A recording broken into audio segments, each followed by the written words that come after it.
দিনী ভাই, আজকে এমন একটা আমল সম্বন্ধে কথা বলবো যে আমল করলে শুধুমাত্র মাঝখানে মৃত্যুটা বাধা থাকবে জান্নাতি হওয়ার ক্ষেত্রে। মানে ওই আমল করলে আপনি জান্নাতি হবেনই হবেন। আর আপনি জান্নাতি এখনও হন নাই, কারণ আপনি মারা যান নাই, আপনার আমার মৃত্যু হয় নাই।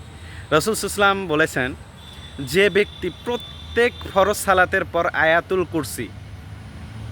কুরসি সূরা বাকারার 255 নং আয়াতুল কুরসি যে পাঠ করবে সে জান্নাতি। তারপরে তিনি বলছেন সে জান্নাতে যায়নি, কারণ এখনও সে মারা যায় নাই। অর্থাৎ মারা গেলেই সে জান্নাতে চলে যাবে।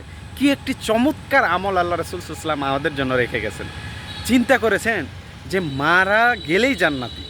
সুবহানাল্লাহ। আল্লাহ সুবহানাহু ওয়া তাআলা আমাদেরকে 5 ওয়াক্ত নামাজের পরে আয়াতুল কুরসি পাঠ করার তৌফিক দান করুন, এবং প্রিয় মুসলিম ভাইদেরকে আপনি জান্নাতি হওয়ার তৌফিক দান করুন। আমিন। আসসালামু আলাইকুম ওয়া রাহমাতুল্লাহ।